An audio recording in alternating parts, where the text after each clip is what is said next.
Assalamualaikum warahmatullahi wabarakatuh. Saya Ramli SPD MM, Kepala Cabang Dinas Pendidikan Wilayah Blitar, mengucapkan selamat mengikuti masa pengenalan lingkungan sekolah tahun pelajaran 2021-2022 dan selamat kepada seluruh siswa-siswi baru diterimanya di SMA Negeri 1 Ponggok. Semoga ilmu yang kalian dapat bisa mengantarkan kalian dalam menggapai cita-cita. Maju bersama, hebat semua. Terima kasih. Wassalamualaikum warahmatullahi wabarakatuh. Assalamualaikum warahmatullahi wabarakatuh. Selamat pagi nih adik-adik, gimana nih kabarnya? Masih sehat-sehat saja kan? Apalagi ini kan juga masih pandemi, jadi diharapkan untuk adik-adiknya tetap sehat selalu dan stay home. Nah, untuk kegiatan hari ini tuh apa aja ya kira-kira nanti ya? Mungkin kegiatannya hampir sama kayak kemarin, cuman ada sedikit tambahan dari kakak-kakaknya. Kira-kira apa ya? Tapi sebelum itu gimana kalau kita berdoa dulu sebelum memulai acara agar kegiatan hari kedua ini tuh lebih hikmah gitu. Ya udah langsung saja, mari kita berdoa menurut agama masing-masing. Berdoa mulai.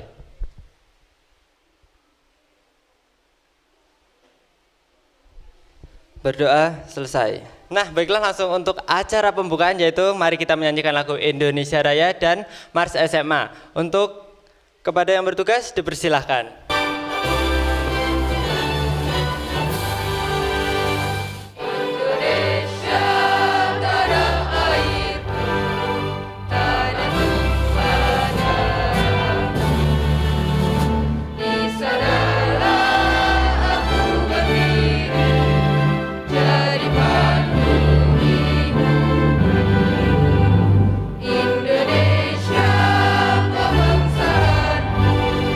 Bangsa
Nah itu tadi kan udah nyanyi-nyanyi kan, pasti udah semangat nih untuk memulai acara.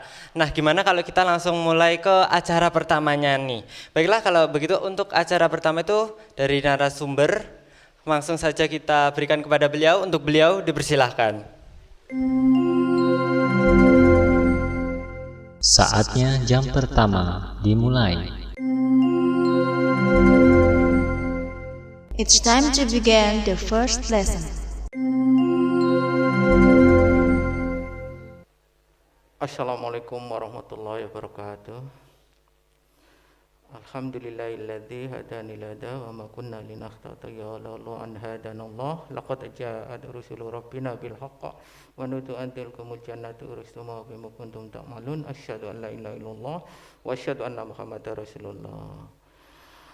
Alhamdulillah. A'udzubillahi minasyaitonir rajim. Semanipo hebat. Nah, alhamdulillah saya kedapuk sebagai pembawa materi yang hari ini bersama anak didik baru, dan mari kita bersinergi untuk menggapai mimpi di Semanipo dengan hati. Dan sesuai dengan temanya yaitu bersama Semanipo kembangkan potensi siswa berkarakter, berkredibilitas, berkreasi dari rumah. Karena kita pada masa pandemi ini, maka kita tetap punya kreativitas dalam melaksanakan MPLS. Karena MPLS ini adalah suatu kewajiban, ada dasar hukumnya, dan ini adalah kunci awal pembelajaran bagi anak didik baru. Maka ini wajib diberikan. Dan dengan catatan, meskipun kita dengan daring, ini insya Allah pengetahuan ini insya Allah akan bermanfaat, dan dari kreativitas anak OSIS ini tetap terlaksana, dan materinya mungkin edukatif juga, dan tentu saja menyenangkan dan bermanfaat bagi anak didik baru nantinya sebagai pengenalan lingkungan di sekolahan kita. Nah, untuk terciptanya pengetahuan, maka pemberi materi mulai dari tata krama, akhlak dan berkarakter, bela negara, wawasan kebangsaan, dan wawasan Wiyata Mandala. Nah, hari ini kami akan menyampaikan satu tema yang berkaitan dengan lingkungan sekolahan. Nah, apa itu? Yaitu supaya ini tumbuh kembangkan di pengetahuan ini bisa ditumbuh kembangkan di sekolahan, maka pengetahuan ini perlu kepedulian dari anak didik baru dan stakeholder semuanya, sehingga lingkungan yang ada di sekolahan kita ini tetap nyaman dan nyaman untuk dipakai menuntut ilmu. Nah, tataran prakteknya atau implementasinya nanti ilmu ini adalah harus perilaku dan sikapnya harus diimplementasikan dalam kehidupan sehari-hari di rumah maupun di sekolahan atau di lingkungan kita. Nah, ini sesuai dengan visi sekolahan kita, yaitu religius, kemudian berprestasi, berbudaya, dan budi pekerti luhur, dan terakhir adalah berwawasan lingkungan. Nah, visi dari yang terakhir ini berwawasan lingkungan, itulah tema kami, yaitu wawasan Wiyata Mandala. Mari kita lihat slide yang ada di layar. Selamat datang di Semanipo baru MPLS masa pandemi. Dan ini adalah suatu perkenalan Dan saya awali dengan biodata dulu. Nama saya Muhammad Nur Siddiq, mengajar mapel bahasa Inggris. Keluarga saya dekat dari sekolahan sini sekitar 5 kilo mungkin. Kalau Anda tahu Polsek Ponggok, nah itu dekat dari Polsek Ponggok depannya. Jadi kalau yang tinggal di sekitar Ponggok insya Allah tahu. Dan materi yang kami sampaikan adalah wawasan Wiyata Mandala. Ini insya Allah sudah tahu semua. Materi ini sudah Anda dapat ketika waktu masih kelas 7 di SMP. Dan ini tidak asing lagi, cuma kami hanya mengulang saja. Dan yang kami bahas adalah, kami awali dengan arti dan makna wawasan Wiyata Mandala. Wawasan adalah suatu pandangan atau sikap yang mendalam terhadap suatu hakikat. Sedangkan wiyata adalah pendidikan dan mandala adalah tempat atau lingkungan. Jadi wawasan Wiyata Mandala adalah sikap menghargai dan bertanggung jawab terhadap lingkungan sekolah sebagai tempat menuntut ilmu pengetahuan. Jadi ibaratnya anak didik baru ini sekarang mau ikut dalam suatu kapal atau pesawat atau kendaraan yang sekarang berada di sekolahan kita, dan Anda sebagai penumpangnya. Dan nakodanya harus ada, atau supirnya juga ada, pilotnya juga ada. Nah itu kepala sekolah, dan staf atau krunya itu adalah para guru dan staf administrasi dan stakeholder yang lain terlibat di dalamnya. Bagaimana mengantarkan anak didik ini menuju ke tempat tujuan yang diimpikan. Nah, tujuan Wiyata Mandala adalah mengembangkan misi pendidikan, tidak boleh digunakan untuk tujuan-tujuan lain di luar pendidikan. Harus benar-benar menjadi ciri khas masyarakat yang belajar di dalamnya. Untuk menggali, mengenal, memahami, menyadari, menguasai, dan menghayati, dan menyampaikan nilai-nilai positif menjadi suri tauladan masyarakat sekitarnya. Yang menjadi kata kunci adalah Anda setelah lulus dari SMA ini menjadi suri tauladan masyarakat sekitarnya dengan berbagai ilmu yang Anda dapat, mulai dari keterampilan, mulai dari wawasan kebangsaan, terus akhlak budi pekerti, dan seterusnya, itu menjadi suri tauladan di masyarakat.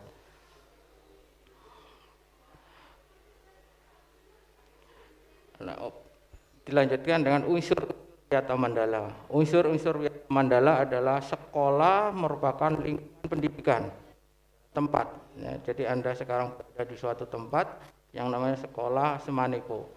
Nah, ini adalah tempat baru bagi Anda untuk menggapai mimpinya. Nah, yang kedua adalah harus ada kepala sekolahnya atau pemimpinnya. Kalau tadi saya mengilustrasikan, kita naik kapal pesawat, ada pilot, ada supir, dan sebagainya. Nah, kepala sekolah ini mempunyai wewenang dan tanggung jawab penuh atas penyelenggaraan pendidikan dalam lingkungan sekolah. Yang ketiga adalah antara guru dan orang tua siswa harus ada saling pengertian dan kerjasama erat untuk mengemban tugas pendidikan. Hubungannya sinergi yang serasi. Ya. Dan warga sekolah di dalam maupun di luar sekolah harus menjunjung tinggi martabat dan citra guru. Dan kelima adalah sekolah harus bertumpu pada masyarakat sekitarnya dan mendukung antar warga. Selanjutnya adalah sekolah dan fungsinya. Sekolah ini merupakan tempat penyelenggaraan proses belajar mengajar yang saat ini melalui daring maupun mungkin luring suatu saat tetap mempunyai fungsi, yaitu menanamkan dan mengembangkan berbagai nilai ilmu pengetahuan, sikap, budi pekerti luhur, teknologi, dan keterampilan. Sekolah merupakan lembaga pendidikan formal, tempat berlangsungnya PBM untuk membina dan mengembangkan. Mengembangkan apa? Satu adalah ilmu pengetahuan dan teknologi. Nah, meskipun sekarang ini tidak ada PTM, tetap muka, tapi dengan kecanggihan teknologi masih tetap terlaksana proses belajar mengajar lewat daring. Dengan kecanggihan anak-anak didik baru sekarang ini dalam hal mengakses teknologi, tetap ada transaksi ilmu. Dan yang kedua adalah sebagai pandangan hidup atau kepribadian. Dan ketiga adalah hubungan antara manusia dengan lingkungannya dan manusia dengan Tuhannya, hablul minallah, hablul minannas.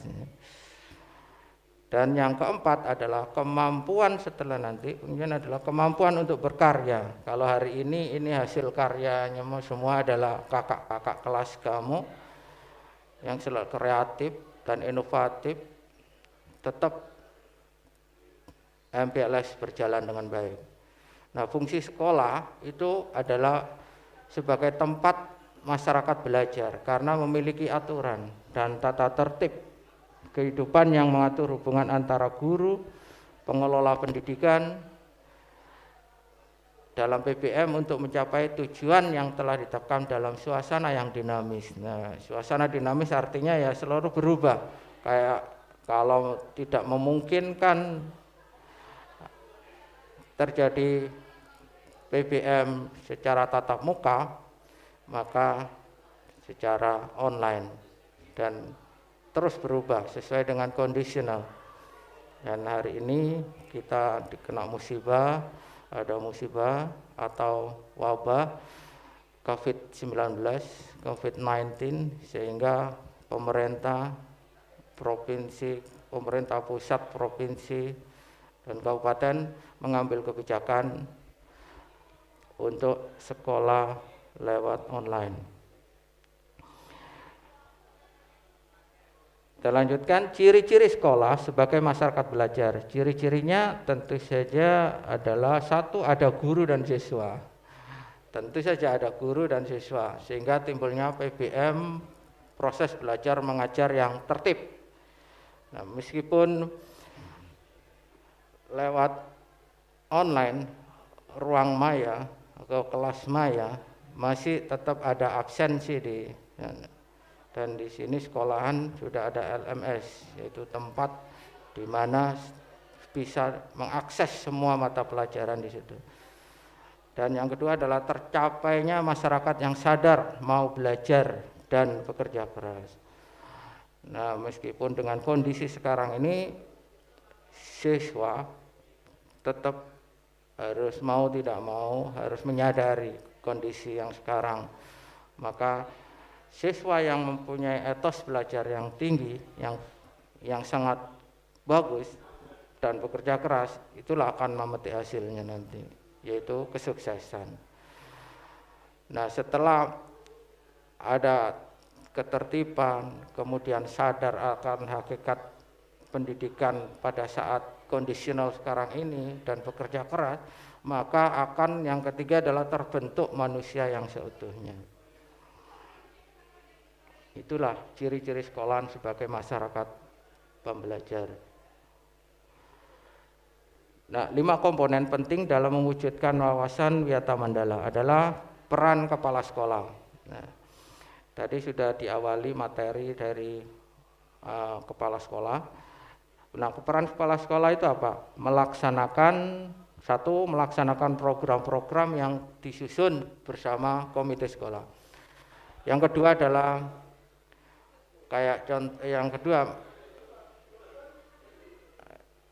menyelenggarakan musyawarah sekolah yang melibatkan pendidik, OSIS, komite sekolah, tokoh masyarakat serta pihak-pihak keamanan Nah, mungkin kalau sekarang itu pihak kesehatan setempat, karena kondisi sekarang ini maka perlu ada sinergi dengan berbagai pihak, bagaimana masyarakat tetap dalam kondisi sehat. Dan yang ketiga adalah menertibkan lingkungan sekolah yang baik yang berbentuk perangkat keras atau hardware-nya, yaitu sarana prasarana. Alhamdulillah sarana prasarana yang ada di sekolahan kita ini terus ada inovatif, ada perubahan, dan yang terakhir ini adalah insya Allah akan membuat suatu tempat aula yang sangat megah dan memerlukan dukungan dari semuanya, mulai dari komite, dari orang tua, siswa, guru, dan semua stakeholder yang ada di sekolahan ini untuk berpartisipasi mewujudkan suatu aula yang sangat megah insya Allah. Dan ini bisa dimanfaatkan untuk acara-acara sekolahan atau masyarakat di sini, sekitar sini. Sarana prasarana insya Allah akan besok hari Senin akan diadakan peletakan batu pertama oleh Kaktabdin. Dan perangkat lunak itu juga softwarenya itu harus terus dibenahi, yaitu mungkin peraturan-peraturan, tata tertib, tata upacara, tata tertib dalam masa COVID ini tetap dikontrol secara konsisten.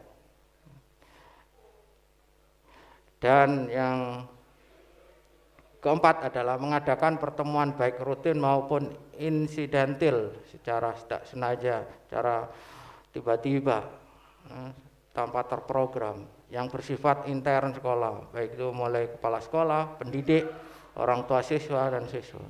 Yang kelima adalah menyelenggarakan kegiatan yang dapat menunjang ketahanan sekolah seperti pramuka, PMR, paskibra, dan kesenian, dan seterusnya.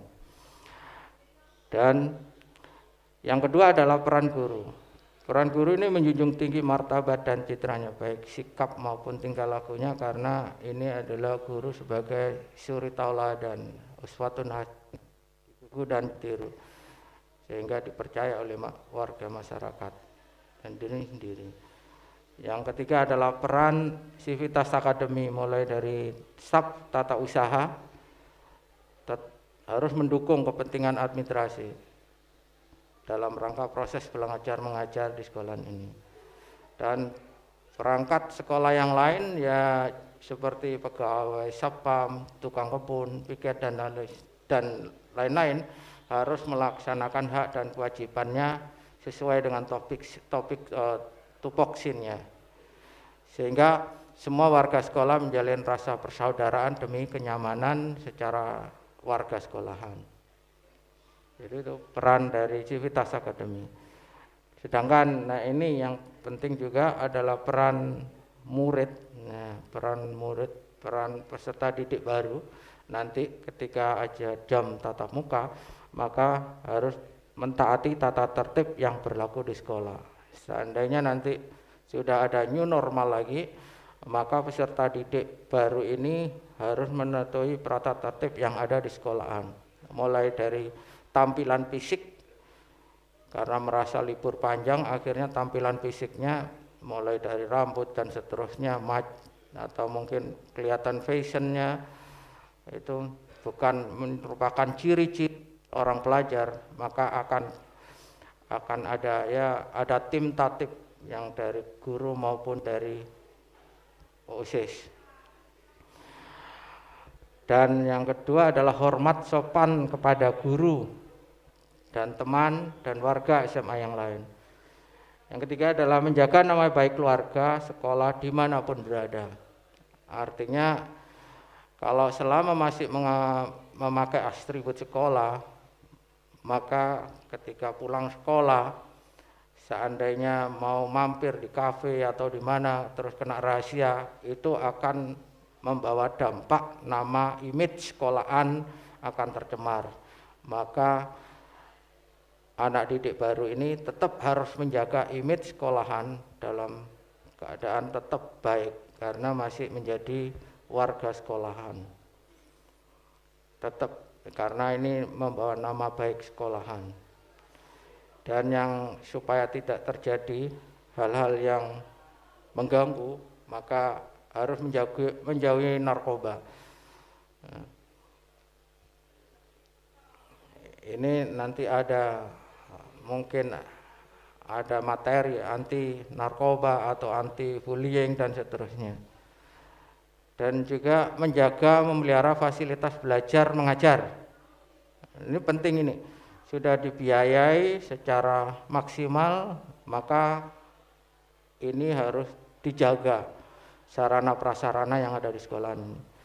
Menjaga keamanan sekolahan bersama. Ini juga kita jaga bersama-sama. Nanti.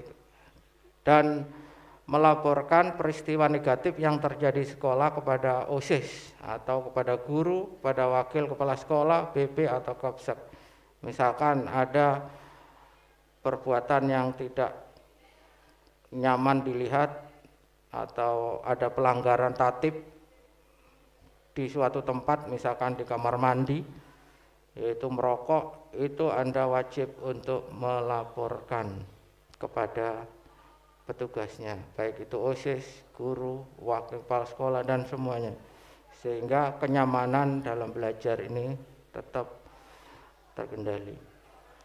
Terus yang terakhir adalah memelihara lingkungan sekolah. Nah, itu peran dari murid.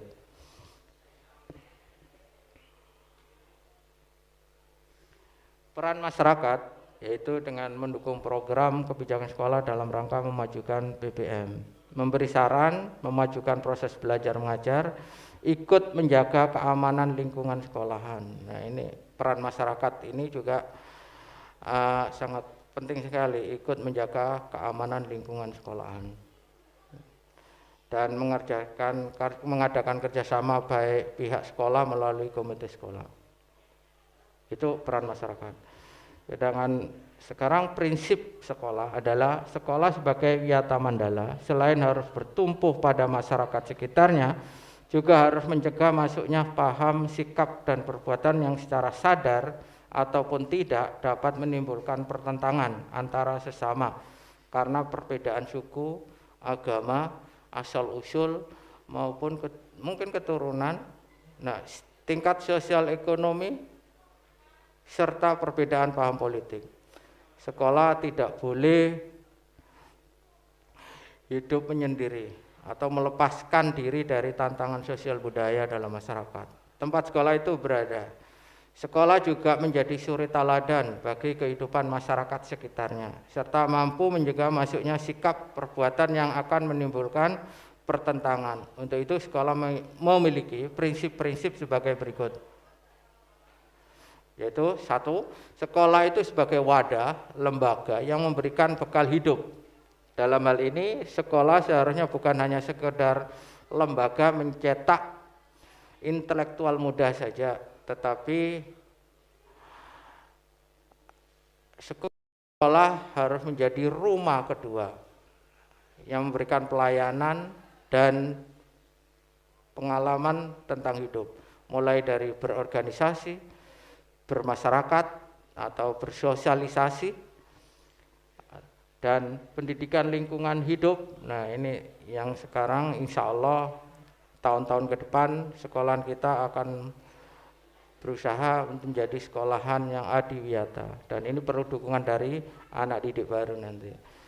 Bahkan pengalaman hidup yang sesungguhnya. Nah, di sini nanti kalau ingin mendapat pengalaman hidup yang sesungguhnya itu bergabung dengan organisasi kesiswaan atau OSIS. Nah, di situ akan banyak pengalamannya.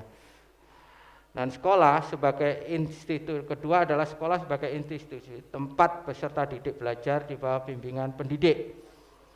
Jadi bimbingan ini lebih dari sekedar mengajar, tetapi juga bimbingan seorang pendidik menjadi seorang orang tua, bahkan menjadi seorang kakak. Yang ketiga adalah sekolah sebagai lembaga dengan pelayanan yang adil merata bagi stakeholder. Stakeholder adalah semua yang terlibat di dalam warga sekolah. Nah, kesempatan ini untuk mendapatkan transfer knowledge maupun transfer experience atau mungkin keterampilan. Nah, transfer knowledge, experience dan keterampilan ini sudah ada program sekolahan yang sudah 2 tahun ini berjalan, yaitu double track. Nah, di sana siswa mempunyai pelayanan yang merata sesuai dengan bakat dan minatnya, dengan tanpa membedakan baik dari segi kemampuan ekonomi, intelijensi atau kemampuan fisik atau inklusi. Yang keempat adalah sekolah sebagai lembaga pengembangan bakat dan minat. Prinsip ini sejalan dengan multiple intelligence Howard Gardner yang memandang bahwa kecerdasan intelektual bukanlah satu-satunya perlu diperhatikan dalam pendidikan, atau kesuksesan seseorang itu tergantung banyak multiple intelligence, yaitu salah satu kecerdasan yaitu 8 kecerdasan ya, sedangkan di sini ada mulai dari kemampuan bersosialisasi, kemampuan kinestik itu adalah kemampuan karena gerak ya, mungkin dia bisa melalui kemampuan lewat tari, berenang karena gerakan tubuh ya, karena nggak bisa diam. Kalau kinestik mungkin ya kalau anak didik itu yang hiperaktif ya. Nah, ini perlu pendekatan khusus. Kemampuan seni dan kemampuan yang lain perlu juga diperhatikan secara seimbang. Dan sekolah sebagai lembaga pemindahan potensi di luar inteligensi, kemampuan mendapat perhatian yang seimbang, kemampuan-kemampuan yang lain. Sekolah harus memberikan perhatian serius untuk mengembangkan kemampuan emosional, sosial, kemampuan berkomunikasi dan berinteraksi, kemampuan bekerja sama dalam kelompok. Yang ketujuh adalah sekolah sebagai wahana pengembangan sikap dan watak. Nah, ini sikap sederhana, jujur, terbuka, penuh toleransi, rela berkomunikasi dan berinteraksi, ramah tamah dan bersahabat, cinta negara, cinta lingkungan, siap membantu khususnya kepada yang kurang beruntung. Nah, ini dulu ada program sekolahan yaitu bakti sosial dengan membantu sekitar masyarakat yang memang digodar kurang mampu sehingga memberikan sesuatu tali asih. Dengan adanya COVID ini ada program sekolah yang sangat mulia yang peduli kepada sesama.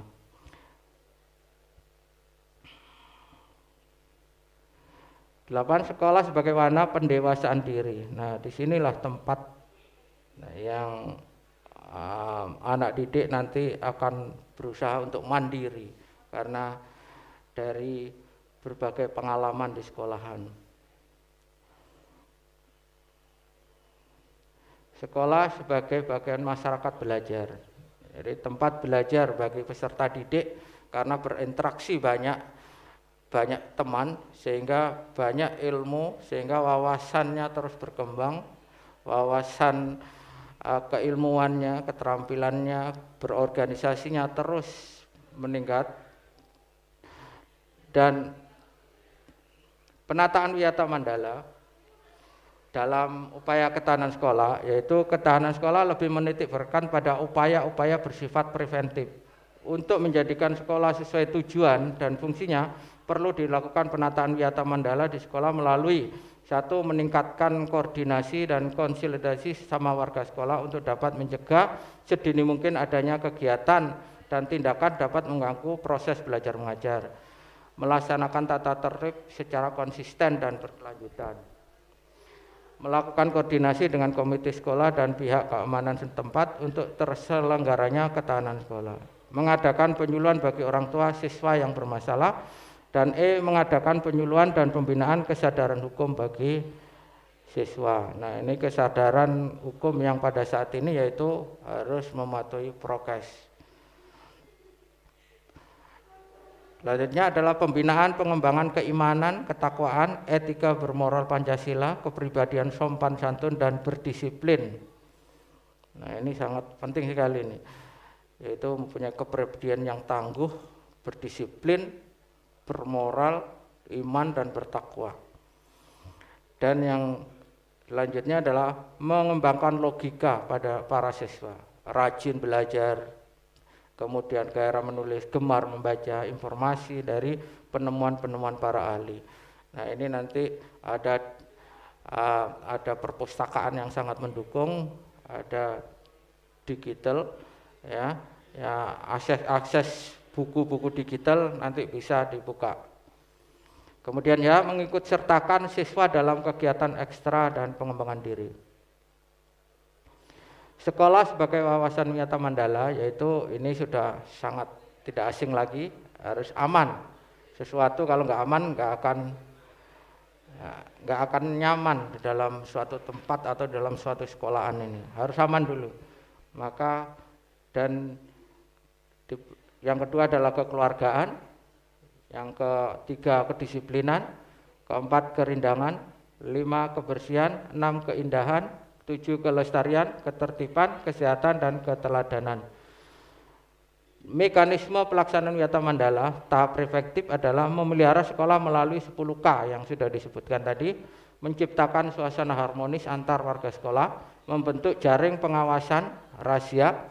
Nah, rahasia ini mungkin kerjasama OSIS dan guru, meningkatkan keamanan dan ketertiban kesehatan saat berangkat, saat PTM nanti di kelas, dan usai sekolah dengan tetap menggunakan prokes kalau saat kondisi sekarang ini. Nah, tahap referensif kalau sudah ada terjadi, maka mendamaikan pihak-pihak yang terlibat perselisihan, menetralisir isu negatif yang berkembang. Artinya kalau ada suatu berita berita tentang sekolahan yang negatif, maka kita harus bisa bagaimana mengkonternya karena kita adalah duta-duta siswa sekolah Semanipo, maka kita harus mampu mengkonfirmasi benar enggak informasi itu. Jadi jangan tambah memberikan informasi yang salah. Yang ketiga adalah berkoordinasi dengan pihak keamanan bila ada kriminal di sekolahan. Siapapun mempunyai kewajiban untuk melaporkan sesuatu kalau terjadi tindak kriminal. Yang keempat adalah menyelenggarakan kasus secara hukum terhadap kasus yang melibatkan pihak luar sekolah. Misalkan terjadi suatu kenakalan remaja atau tawuran, maka ini diserahkan kepada yang berwenang. Mengadakan bimbingan dan penyuluhan, memberikan sanksi sesuai tatib yang berlaku. Kesimpulan dari tujuan materi wawasan wiyata mandala di MLS ini adalah untuk membantu peserta didik dalam beradaptasi dengan kondisi lingkungan sekolah yang baru. Dan pengenalan itu mencakup aspek keamanannya, kondisi lingkungan sekolah, sarana prasarana, dan keadaan sosial sekolah.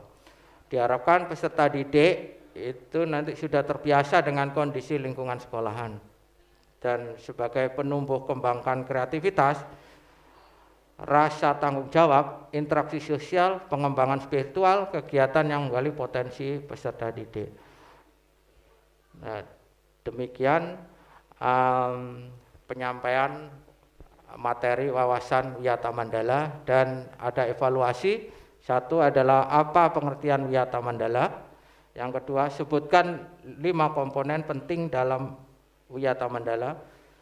Yang ketiga adalah sebutkan peran murid dalam wiyata mandala. Yang keempat adalah apa saja 10K itu. 5, sebutkan tahapan apa saja dalam mekanisme wiyata mandala. Dan pertanyaan ini silakan dijawab, dan kami sebagai penyampai materi wawasan wiyata mandala kami akhiri. Wassalamualaikum warahmatullahi wabarakatuh. Nah, itu tadi kan udah nih dari narasumber pertama, gimana? Udah dicatat kan sama adik-adiknya? Pasti udah kan? Nah, gimana kalau kita mempersingkat waktu saja, kita langsung ke narasumber selanjutnya? Untuk beliau dipersilahkan. Saatnya jam kedua dimulai. It's time to begin the second lesson.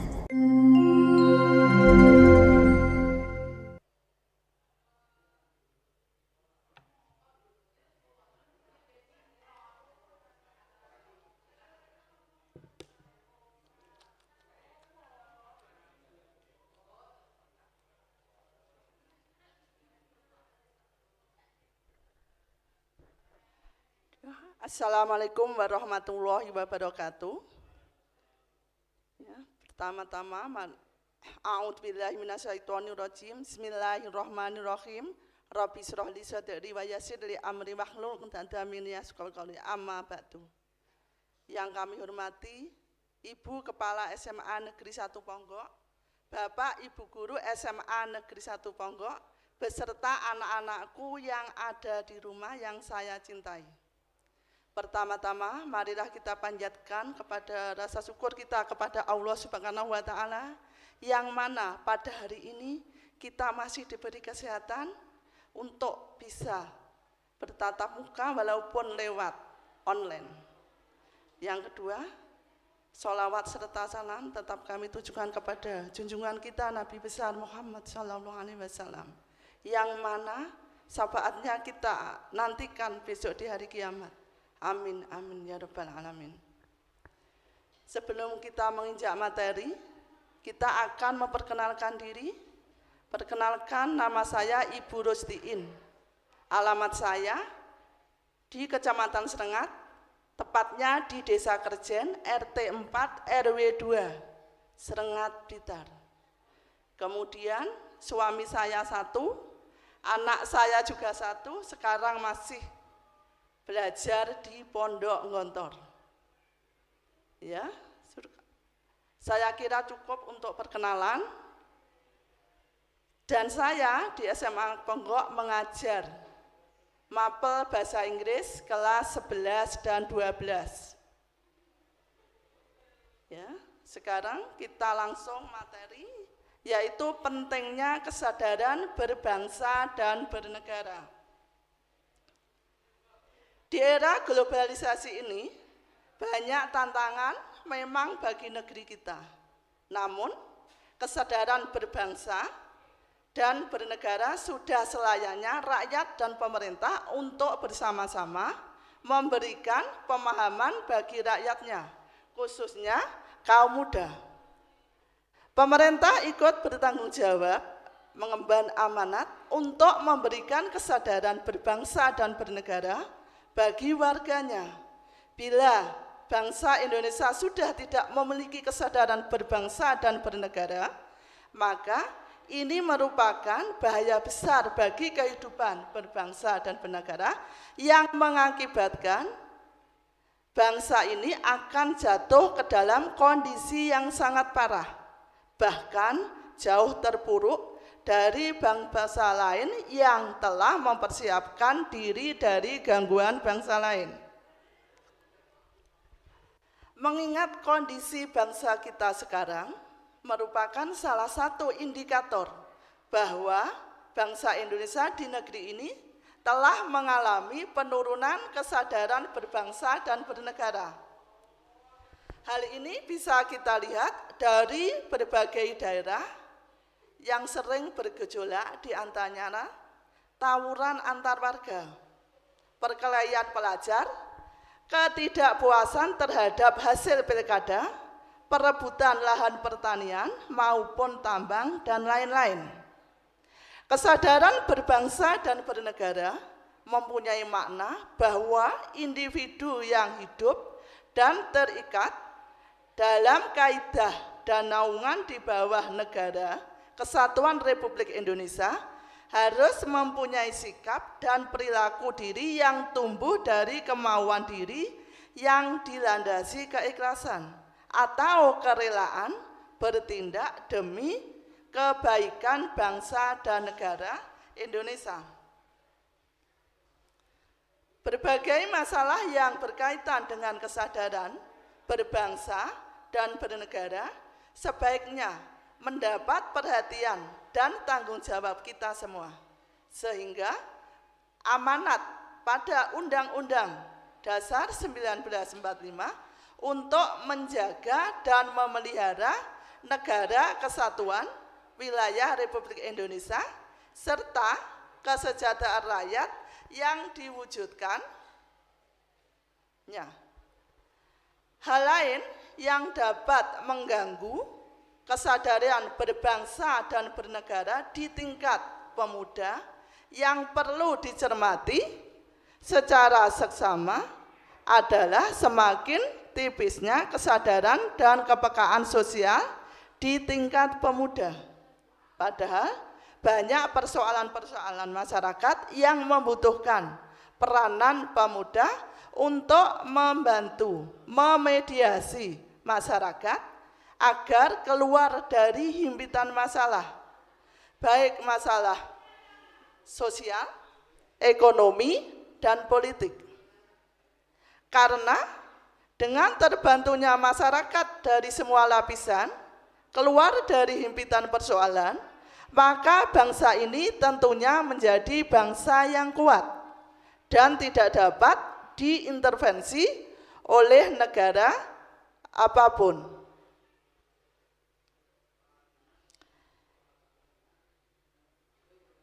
Ya, karena masyarakat itu sendiri yang harus disejahterakan dan jangan sampai mengalami penderitaan. Di sini pemuda telah melakukan langkah konkret dalam mengakukan bela negara. Kesadaran bela negara adalah di mana kita berupaya untuk mempertahankan negara kita dan ancaman yang dapat mengganggu kelangsungan hidup masyarakat yang berdasarkan atas cinta tanah air. Kesadaran bela negara juga menumbuhkan rasa patriotisme dan nasionalisme di dalam masyarakat. Upaya bela negara selain sebagai kewajiban dasar yang merupakan kehormatan bagi setiap negara yang melaksanakan dengan penuh kesadaran, penuh tanggung jawab, dan rela berkorban dalam pengabdian kepada negara dan bangsa. Keikutsertaan kita dalam bela negara merupakan bentuk cinta terhadap tanah air kita. Berikut adalah nilai-nilai bela negara yang harus lebih dipahami penerapannya dalam kehidupan masyarakat dan bernegara, antara lain negeri yang luas dan kaya akan sumber daya ini perlu kita cintai. Kesadaran bela negara yang ada pada setiap masyarakat didasarkan pada kecintaan kita kepada tanah air kita. Kita dapat mewujudkan itu semua dengan cara kita mengetahui sejarah negara kita sendiri, melestarikan budaya-budaya yang ada, menjaga lingkungan kita, dan pastinya menjaga nama baik negara kita. Kesadaran berbangsa dan bernegara merupakan sikap kita yang harus sesuai dengan kepribadian bangsa yang selalu dikaitkan dengan cita-cita dan tujuan hidup bangsanya. Kita dapat mewujudkannya dengan cara mencegah perkelahian antar perorangan atau antar kelompok dan menjadi anak bangsa yang berprestasi baik di tingkat nasional maupun internasional. Yang ketiga yaitu Pancasila. Ideologi kita, warisan dan hasil perjuangan para pahlawan sungguh luar biasa. Pancasila bukan hanya sekedar teoritis dan normatif saja, tapi juga diamalkan dalam kehidupan sehari-hari. Kita tahu bahwa Pancasila adalah alat pemersatu keberagaman yang ada di Indonesia, yang memiliki beragam budaya, agama, etnis, dan lain-lain. Nilai-nilai Pancasila inilah yang dapat mematahkan setiap ancaman, tantangan, dan hambatan. Yang keempat, rela berkorban untuk bangsa dan negara. Dalam wujud bela negara, tentu saja kita harus rela berkorban untuk bangsa dan negara. Contoh nyatanya seperti saat perhelatan SEA Games. Para atlet bekerja keras untuk bisa mengharumkan nama negaranya, walaupun mereka harus merelakan untuk mengorbankan waktunya untuk bekerja. Sebagaimana kita ketahui bahwa atlet bukan hanya menjadi seorang atlet saja, mereka juga memiliki pekerjaan lain. Begitupun supporter yang rela berlama-lama menghabiskan waktunya antri hanya untuk mendapatkan tiket demi mendukung langsung para atlet yang berlaga demi mengharumkan nama bangsa. Yang kelima, yaitu memiliki kemampuan bela negara. Kemampuan bela negara itu sendiri dapat diwujudkan dengan tetap menjaga kedisiplinan, ulet, bekerja keras, dan menjalani profesi masing-masing. Kesadaran bela negara dapat diwujudkan dengan cara ikut mengamankan lingkungan sekitar, seperti menjadi bagian dari Siskampling, membantu korban bencana. Sebagaimana kita ketahui bahwa Indonesia sering sekali mengalami bencana alam, menjaga kebersihan, minimal kebersihan tempat tinggal kita sendiri, mencegah bahaya narkoba yang mampu merupakan musuh antar perorangan atau kelompok, karena di Indonesia sering sekali terjadi perkelahian yang justru dilakukan oleh para pemuda. Kemudian cinta produksi dalam negeri, agar Indonesia tidak terus-menerus mengimpor barang dari luar negeri. Melestarikan budaya Indonesia dan tampil sebagai anak bangsa yang berprestasi, baik pada tingkat nasional maupun tingkat internasional. Apabila kita mengajarkan dan melaksanakan apa yang menjadi faktor pendukung kesadaran berbangsa dan bernegara sejak dini, yakni dengan mengembalikan sosialisasi pendidikan kewarganegaraan di sekolah-sekolah, juga sosialisasi di masyarakat, niscaya akan terwujud. Pada pendidikan kewarganegaraan ditanamkan prinsip etik multikulturalisme, yaitu kesadaran perbedaan satu dengan yang lain, menuju sikap toleran, yaitu menghargai dan menghormati perbedaan yang ada. Perbedaan yang ada, etnis dan religi, sudah harusnya menjadi bahan perekat kebangsaan antar warga negara memiliki sikap toleran. Berikutnya, nasionalisme adalah sikap bangsa dan negara sendiri. Nasionalisme terbagi atas: 1. Nasionalisme dalam arti sempit. Nasionalisme dalam arti sempit yaitu sikap mencintai bangsa sendiri secara berlebihan sehingga menganggap bangsa lain rendah kedudukannya. Nasionalisme ini disebut juga nasionalisme yang Calvinisme, contoh Jerman pada masa Hitler. Yang kedua yaitu nasionalisme dalam arti luas, yaitu sikap mencintai bangsa dan negara sendiri dan menganggap semua bangsa sama derajatnya. Hans Kohn dalam bukunya Nasionalisme, Its Meaning and History mendefinisikan nasionalisme sebagai berikut.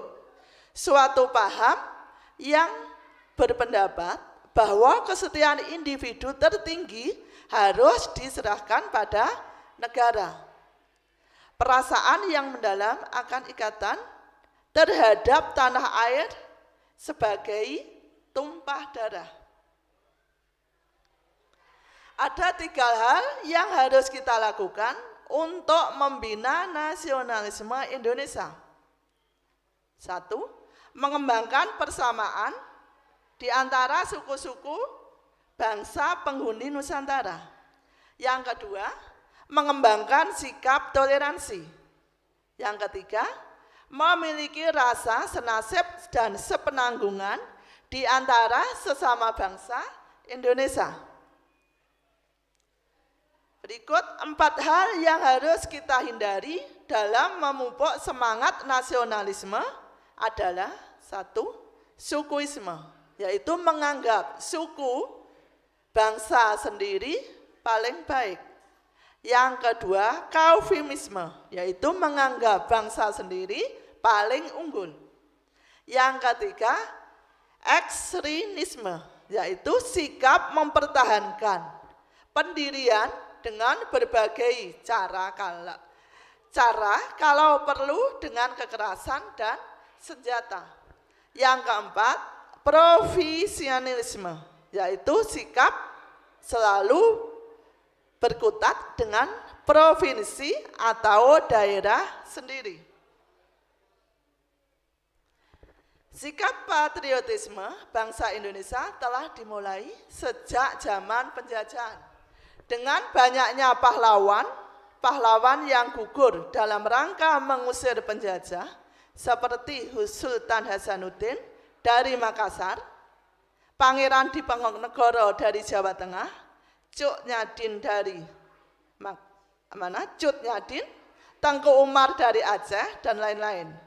Sikap patriotisme memuncak setelah proklamasi kemerdekaan pada periode perjuangan fisik antara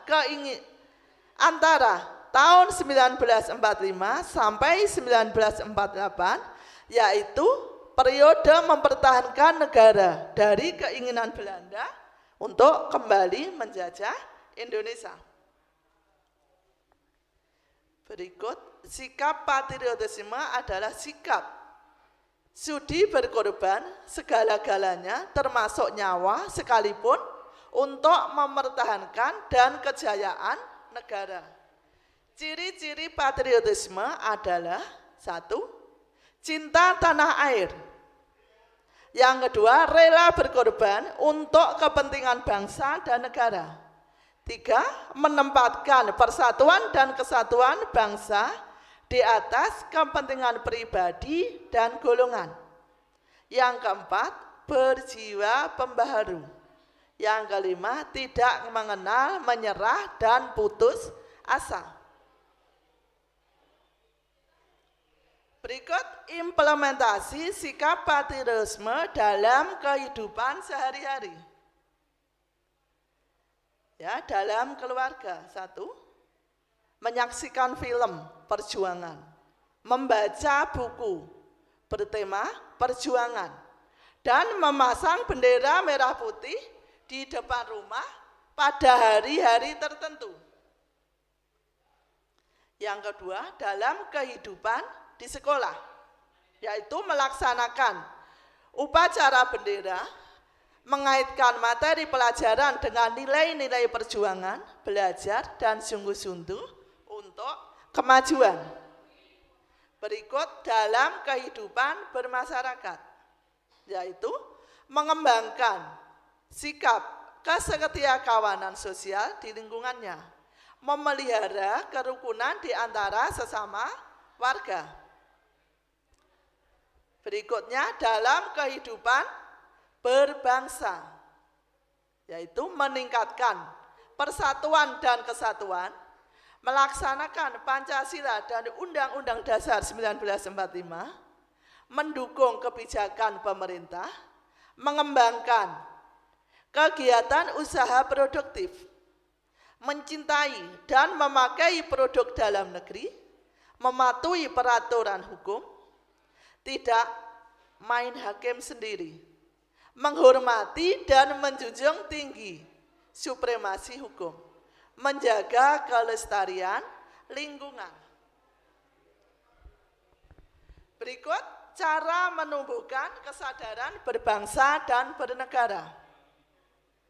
Agar tumbuh kesadaran berbangsa dan bernegara secara rutin, perlu dilakukan kegiatan-kegiatan bersama dengan anggota, pelajar, dan siswa masyarakat.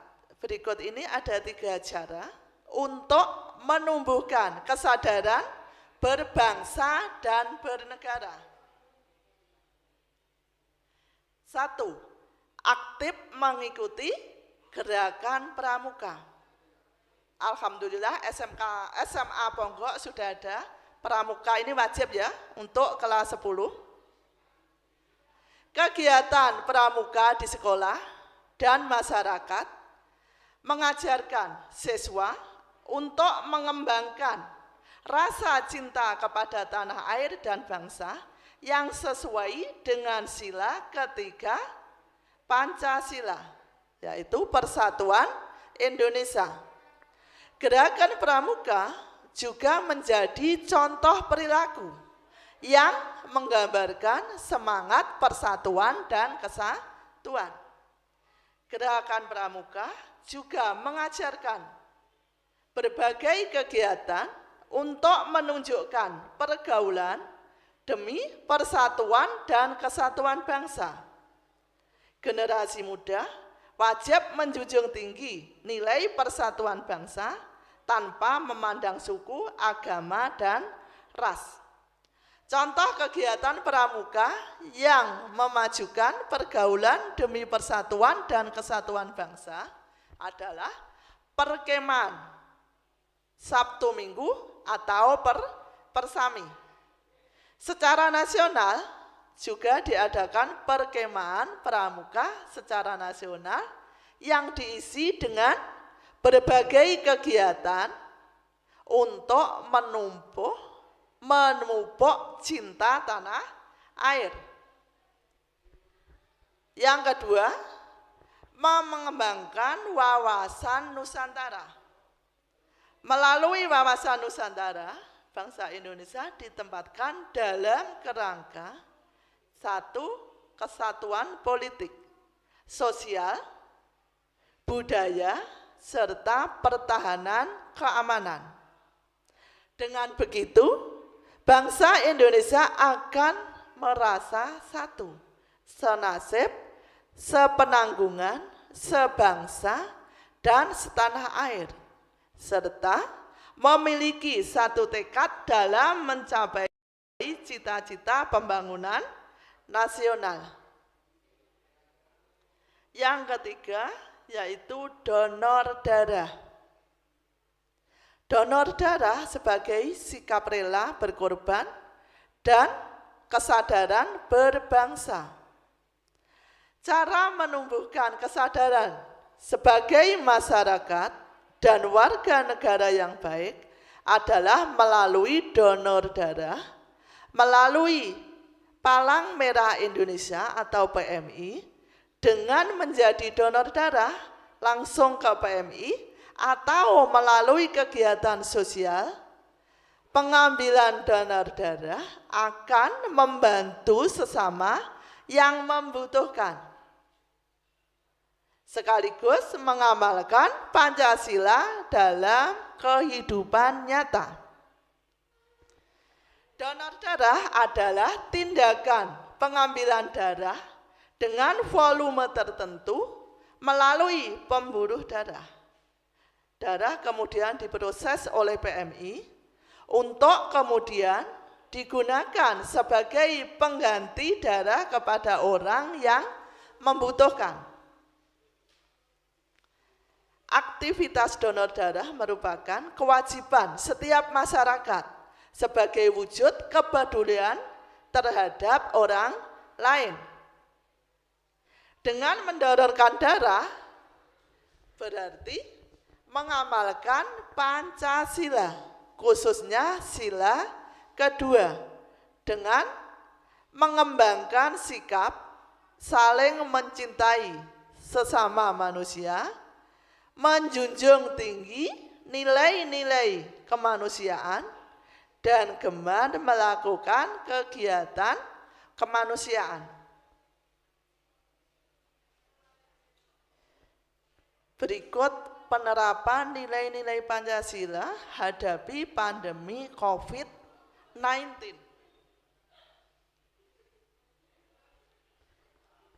Penerapan nilai-nilai Pancasila saat hadapi pandemi COVID-19 menjadi daya gerak masyarakat dan pemerintah.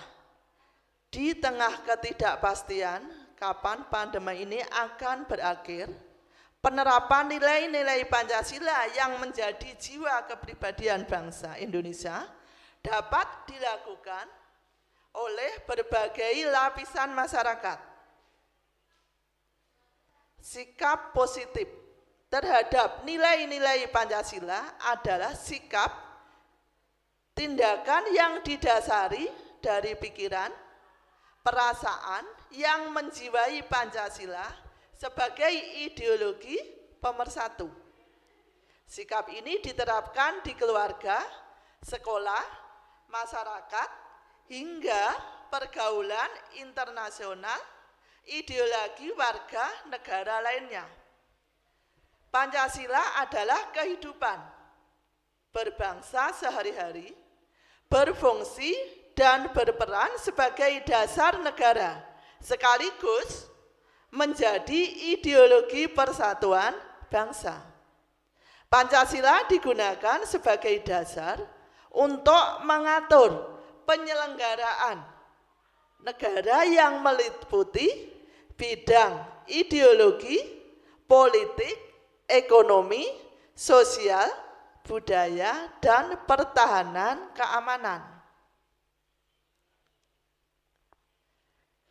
Contohnya adalah gotong royong saat pandemi COVID-19.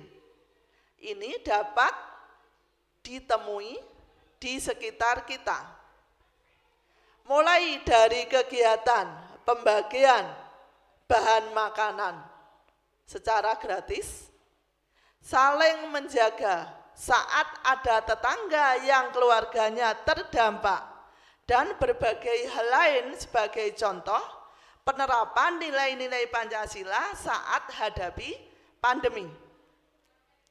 Saat pandemi, kegiatan yang mengumpulkan orang dibatasi.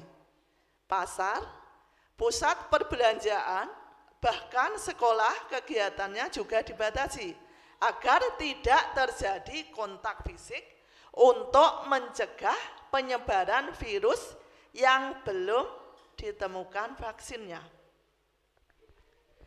Dengan dibatasinya pasar, maka kegiatan ekonomi orang akan terhenti. Otomatis tidak ada pemasukan uang dan penghasilan menjadi sangat terbatas. Oleh karena itu, dibutuhkan saling bantu antar sesama anggota masyarakat. Dengan gotong royong, maka beban akan terbantu menjadi lebih ringan.